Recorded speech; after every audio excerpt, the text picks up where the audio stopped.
I'm Patty Giola, the founder and chairman of the board of the Something for Kelly Foundation.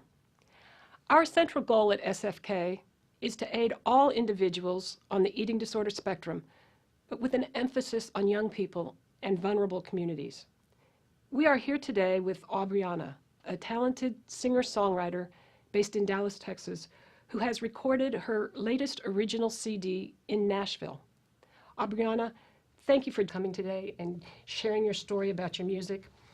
Now, I want to introduce you to the Something for Kelly family and explain to them our connection today.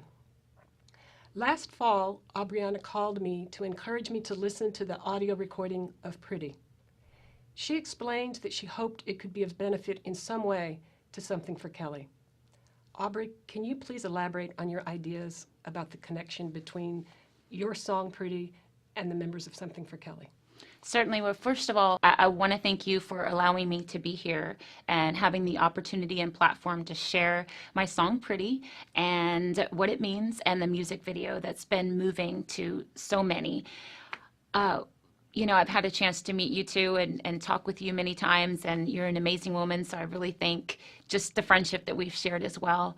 And so even though I never suffered from an eating disorder, I meet people all around the world through music, and I've heard a lot of stories, and I do understand the implications it can have on one's life to suffer through this disease. So once again, thank you for allowing Pretty to be an encouragement to others. That's exactly what it is. This song is an anthem to encourage one to feel pretty and confident in their own skin, no matter their insecurities or what they are going through in life or what they've been through. So, we all go through insecurities, right? Whether we have it through as a young adult or carry it into adulthood. And that's anything from body image to being bullied to feeling insecure or too tall, too short, too thin, too big, your skin, your hair. I mean, it's like the list can go on and on and on and on. And so my goal is, through this music video that's been impacting so many, I've just been completely overwhelmed at the stories that I've heard. And it caused me to reach out to other organizations, including Something for Kelly, to see if it could be a tool to be used as taking those negative images one might have of themselves and replacing them with a positive image and making a difference in that way. Because as we all know, music is an international healer. So I'm very thankful. And also it's, part of my story. Well, I was adopted at 17 days old, so just a little baby. And my parents were always fantastic at letting me know that I was very special, that adoption was a special thing.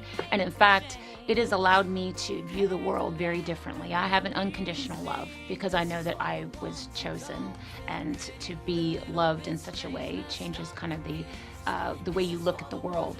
And it was no denying that I was adopted. My mother was, beautiful porcelain skin, blonde hair, blue eyes. My dad, brown hair, green eyes, fair skin. My brother, blonde hair, blue eyes. So it's like I was the only one, with this hair and skin tone. And, their color was never an issue in the home growing up. It wasn't until I actually reached school and ran into, groups and circles and kids that started asking me questions. And that started prompting things in my brain that I need to know. Maybe I should know where I'm from. Maybe I should, know my cultural heritage. And it began to affect me in a negative way, in the way that I viewed myself. And I was always, my biggest thing was I just wanted to be loved and accepted by someone, like as everybody does, right? But it was just a desire to fit into a particular group or, be chosen for, somebody that I liked in school or deemed popular, whatever the case was. I was not being my authentic self. So, through this song Pretty, when you hear the lyrics, like, I was different, trying to hide it, didn't want to get caught being something I'm not, on the outside looking in, a stranger trapped in my own skin, had to make a change, had to let the real me sing. I mean, that's personally my story. And I did have to make a change, and I did want the real me sing, and that's my whole entire platform for others.